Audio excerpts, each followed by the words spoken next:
Some conversations change everything. They slice your life into two distinct chapters. Before the words were spoken, and after. Before you knew, and after you couldn't unknow. Maybe for you, it was a phone call that came too early in the morning. Maybe it was sitting in a sterile hospital room when the doctor's expression told you everything before their words did. Maybe it was finding them in their favourite chair, looking peaceful but gone. However it happened, you know that moment. The moment when someone you couldn't imagine living without left. I'm not here to give you 5 steps to feeling better or 3 keys to overcoming grief. I'm not here to tell you that everything happens for a reason or that God needed another angel in heaven. I'm here because I've sat where you're sitting. I've felt that crushing weight in your chest that makes it hard to breathe. I've stared at the ceiling at 3 a.m, wondering how you're supposed to keep living when the person who made life worth living is gone. And I'm here to tell you something I couldn't have believed when I was in the thick of it. You will survive this. Not because you're strong enough, but because love is stronger than death. Not because the pain goes away, but because hope finds a way to grow even in the darkest soil. This is the story of how I learned that grief isn't the opposite of faith. Sometimes it's faith in its rawest, most honest form. This is about discovering that God doesn't waste our tears, and that love really does outlast the grave. If you're here because someone you love has died, I see you, I'm with you, and you're not walking this valley alone. It was 2:17 on a Tuesday afternoon. I know because I looked at the clock on my dashboard when my phone rang, annoyed at the interruption. I was running late for a meeting, stuck in traffic, already mentally rehearsing my apology for being behind schedule. My mum's name on the screen. She never called during the day unless something was wrong. Honey. Her voice was different. Shaky. Smaller than I'd ever heard it. It's your dad. He's gone. Gone. Such a simple word for something so catastrophic. Gone, like he'd stepped out to the grocery store. Gone, like he'd be back any minute with that crooked smile and a terrible dad joke. But I knew what she meant. The kind of gone that doesn't come back. I don't remember pulling over to the side of the road, but I must have. I don't remember turning off the engine, but the silence that followed felt so complete, so final, that even the hum of the car had stopped. What do you mean gone? I asked, as if challenging the definition of the word might change the reality. Heart attack, she said. Sudden.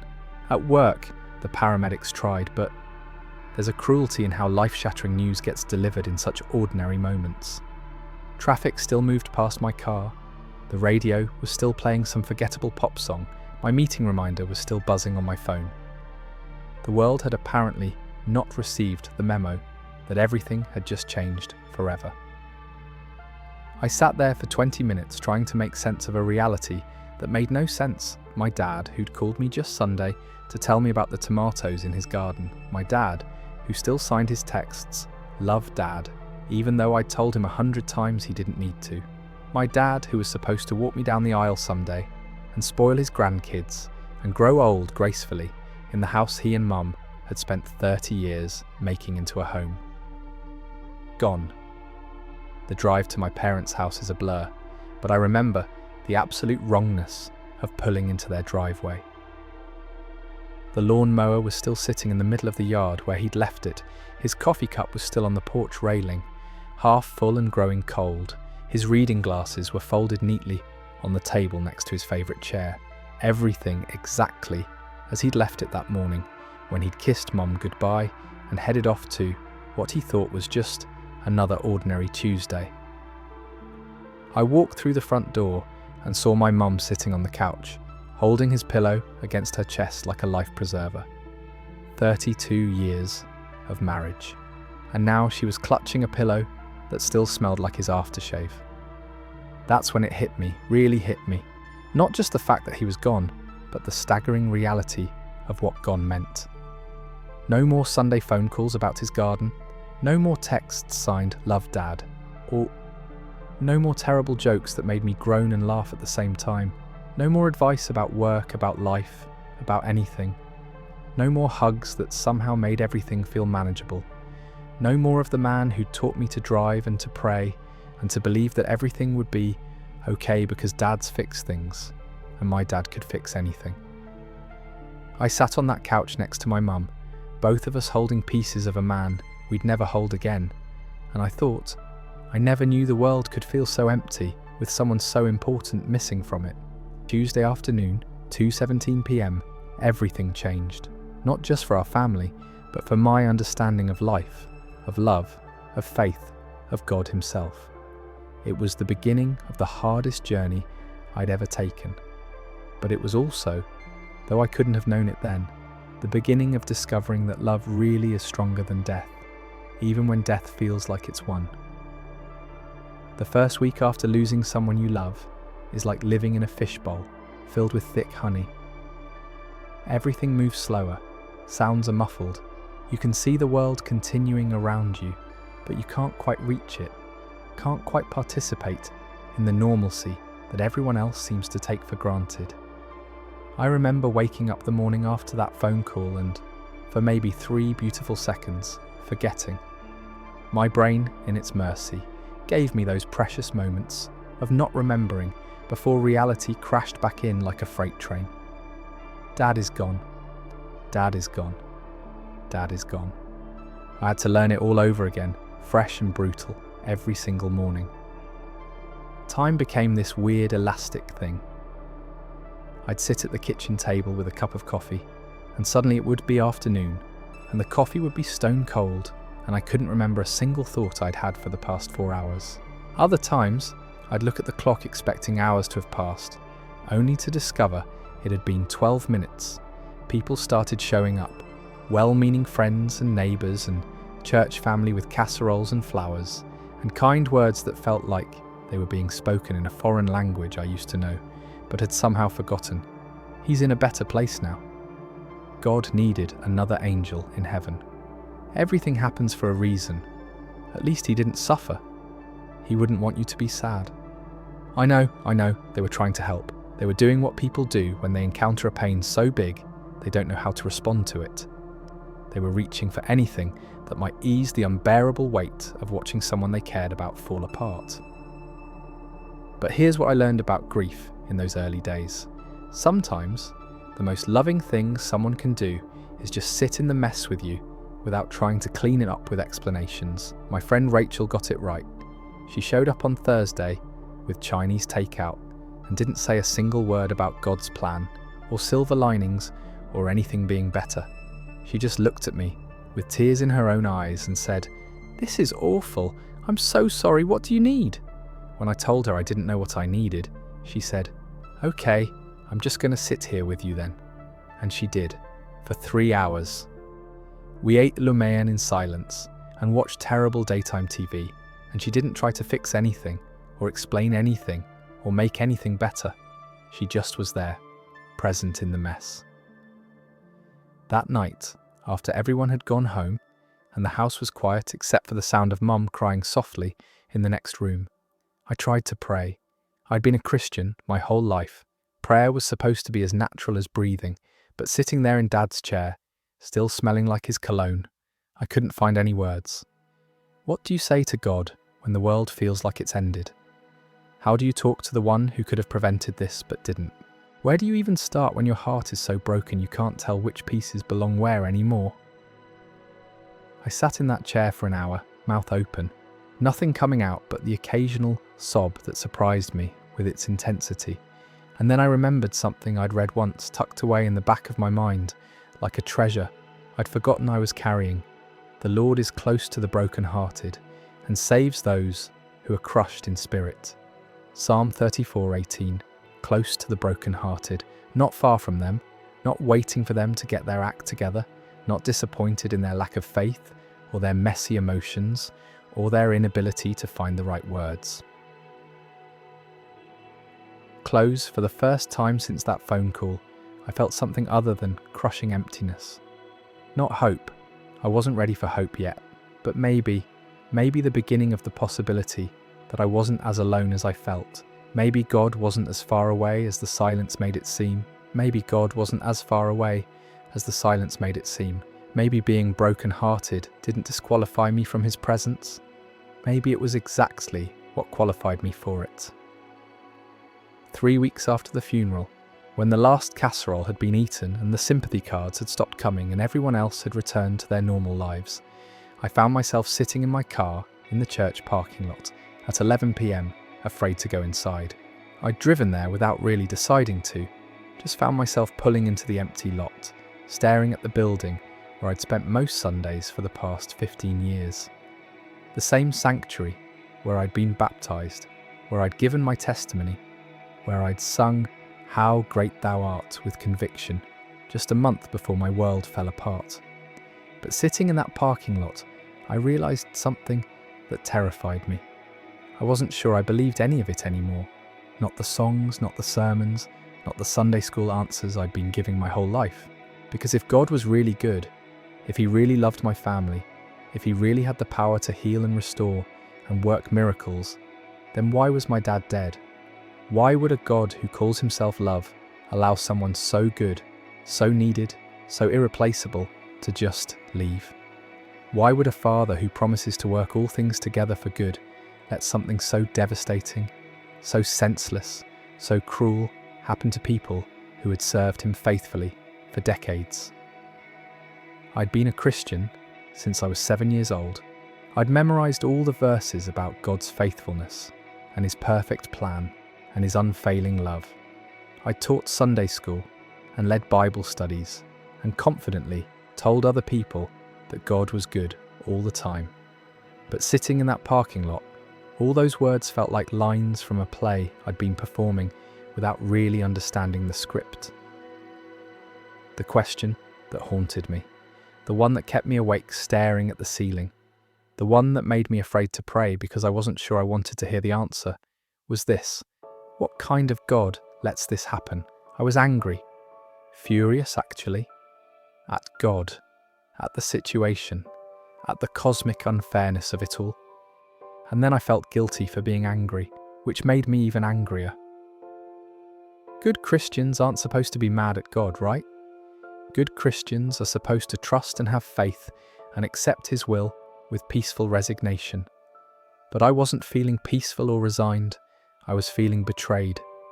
I sat in that car for 2 hours, going in circles with questions that had no satisfying answers, spiraling deeper into doubt and rage, and something that felt dangerously close to losing my faith altogether. And then out of nowhere, a memory surfaced, a story I'd heard 1,000 times but had never really understood until that moment. Jesus, standing outside Lazarus's tomb. Lazarus, who was his friend. Lazarus, who had been dead for 4 days. Mary and Martha, heartbroken and confused, probably asking the same questions I was asking. This Jesus who had healed complete strangers, who had raised other people from the dead, who could have prevented all of this pain with a single word. He had let his friend die. And what did Jesus do when he saw their grief? When he witnessed the devastating pain of people he loved? Jesus wept. John 11:35, he wept. Even though he knew he was about to raise Lazarus from the dead, even though he knew the story wasn't over, even though he had the power to fix everything in the next 5 minutes. He wept. Jesus didn't skip past the grief. He didn't rush to the resurrection. He didn't offer theological explanations or remind them about God's mysterious ways. He looked at their pain and let his heart break with theirs.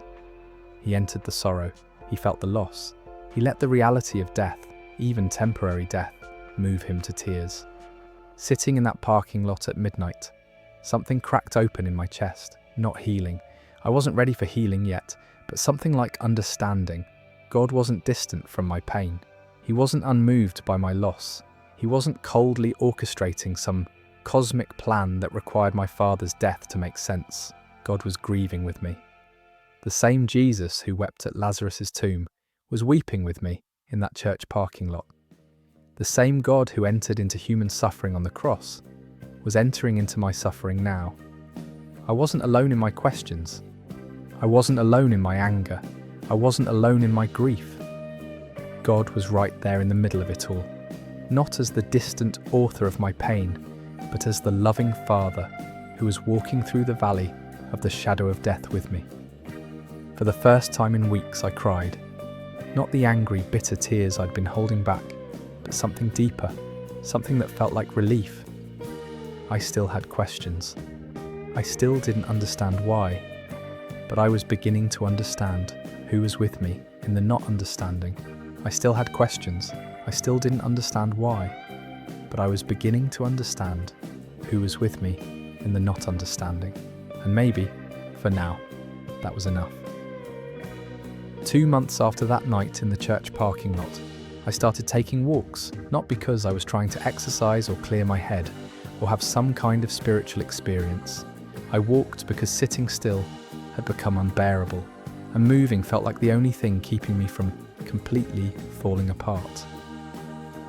Every morning at sunrise, I'd walk the same route through the neighbourhood where I grew up, past the house with the crooked mailbox, around the corner where Mrs. Peterson still waved from her kitchen window, down the street where Dad had taught me to ride a bike, running beside me with his hand on my back until that magical moment when I realised I was pedalling on my own. The walk started as an escape from the crushing weight of missing him, but somewhere along the way, they became something else entirely. It was a Tuesday morning, about 6 weeks into this routine, when something shifted. I can't explain it in any way that makes sense, but somewhere between the stop sign and the old oak tree that drops its leaves all over everyone's driveways, I stopped feeling alone. Not like I saw someone, or heard a voice, or had some kind of mystical vision. More like the way you suddenly realise the sun has come up. So gradually, you don't notice it happening until you look around and realise the darkness is gone. I felt accompanied, like someone was walking beside me, matching my pace, not trying to hurry me along or slow me down, just walking with me.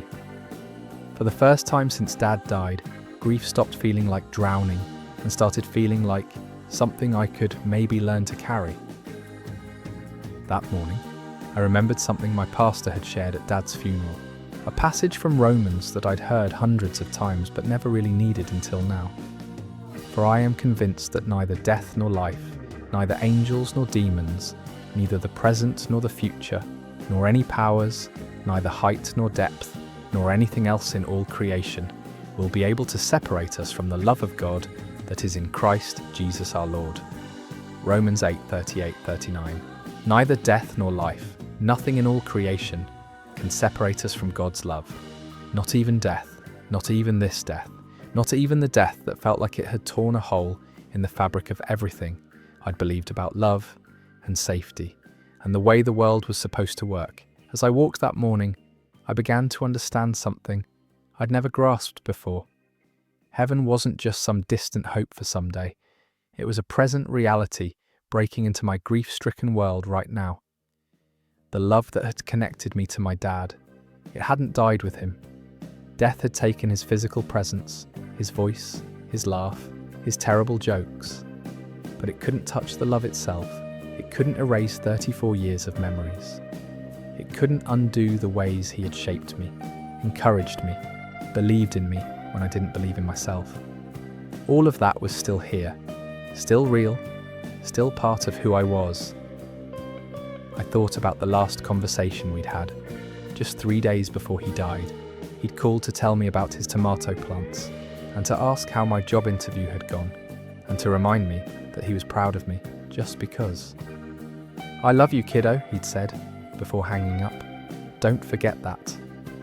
Standing under that oak tree, surrounded by falling leaves and morning light, I realised something that took my breath away. I hadn't forgotten, and I never would. Love doesn't end when the heart stops beating. Love doesn't get buried in the ground. Love doesn't disappear just because the person who gave it to you can't physically give it anymore. Love continues. Love remains. Love outlasts every single thing that tries to destroy it. The love my dad had poured into me for 34 years, it was still there. It was still shaping me, still encouraging me, still reminding me that I was worth loving. Death had changed the form, but it couldn't touch the substance. For the first time since that phone call changed everything, I felt something I'd thought was gone forever. I felt hope, not the cheap kind of hope that pretends everything is fine. Not the shallow hope that rushes past pain to get to some imaginary finish line, but the deep, unshakable hope that comes from discovering that the most important things, love, connection, the bonds that make us who we are, these things are stronger than death itself. I wasn't alone in my grief, God was grieving with me. But more than that, I wasn't alone in my love. The love I had for my dad, the love he had for me, the love that God had for both of us. It was all connected, all eternal, all more powerful than anything that could try to separate us. Walking home that morning, I understood what people meant when they talked about the communion of saints. It wasn't just some abstract theological concept. It was the lived reality that love creates connections that death cannot break. Dad was gone. I would always miss him. There would always be an ache where his presence used to be. But love was still here. Love was still real. Love was still writing our story, even when death tried to end it with a period. Love outlasts the grave, love outlasts the grave, and that changed everything. 1 year later, I still miss him every day. I probably always will. There are still moments when I reach for my phone to call him about something funny that happened at work. Still times when I'm at the grocery store and see his favourite cookies and feel that familiar punch to the chest. Still nights when I lie awake, wishing I could hear his voice one more time, tell him one more thing, get one more piece of his steady, gentle wisdom. But something fundamental has changed in how I carry that missing. The grief that once felt like drowning now feels like remembering. The pain that once felt like punishment now feels like the price of having loved someone so deeply, so completely. The loss that once felt like the end of everything now feels like a comma in a story that's still being written. If you're in the early days of loss, if you're reading this through tears, if you can't imagine ever feeling normal again, if the thought of tomorrow feels impossible, let me tell you something I couldn't have believed when I was where you are. You won't always feel like this. The crushing weight won't always be this heavy. The missing won't always steal your breath. The pain won't always be this sharp, this present, this overwhelming, but you don't have to rush it. You don't have to pretend to be okay for anyone else's comfort. You don't have to have your theology all figured out or your faith perfectly intact. God can handle your questions, your anger, your messy, complicated, sometimes contradictory grief. Just breathe. Just take the next step. Just let yourself be held by the God who promises to be close to the brokenhearted. I have a ritual now. Every year, on the anniversary of that Tuesday afternoon phone call, I take the morning off work and drive to the cemetery. Not to talk to a headstone. Dad's not there. Not in any way that matters. But to spend time with his memory. To honour the love that shaped me. To celebrate a life that continues to influence mine, even though he's gone. I bring coffee in his favourite mug and sit on the bench under the maple tree he would have loved. I write him a letter telling him about the year that's passed, about the things I wish I could share with him, about how his love continues to guide me, even when I can't ask his advice. I tell him about Mum, how she's learning to live as herself instead of half of a whole, about his grandchildren, who will grow up knowing him through stories and pictures, and the way his eyes light up when we talk about him, about the ways I see his kindness showing up in my own choices, his gentleness appearing in my own responses to difficulty. It's not about moving on.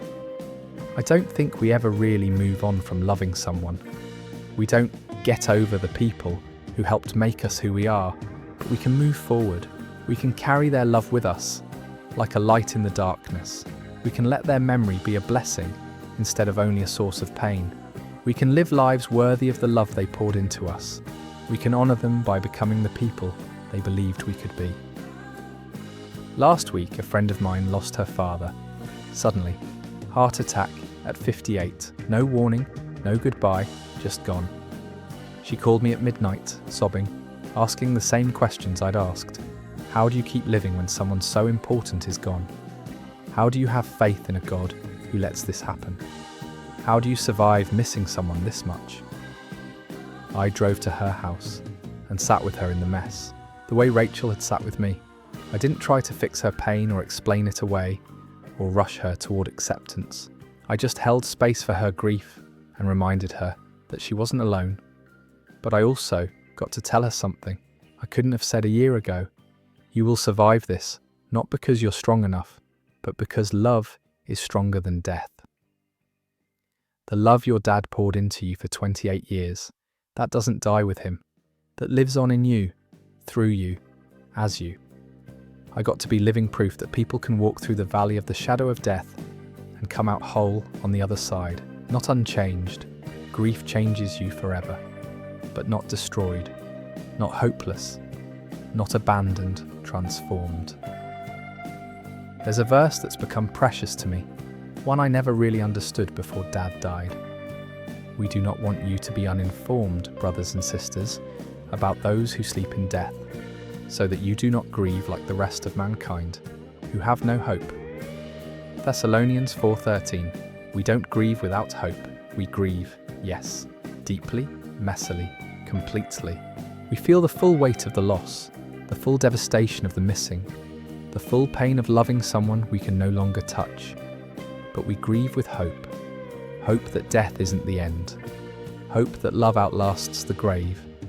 Hope that one day, one beautiful, glorious, tear-free day, we will see them again. Until then, we carry their love forward. We let their memory be a blessing. We live lives worthy of the love they gave us. We love others the way they loved us. We show up for people in their darkest moments. The way we needed someone to show up for us.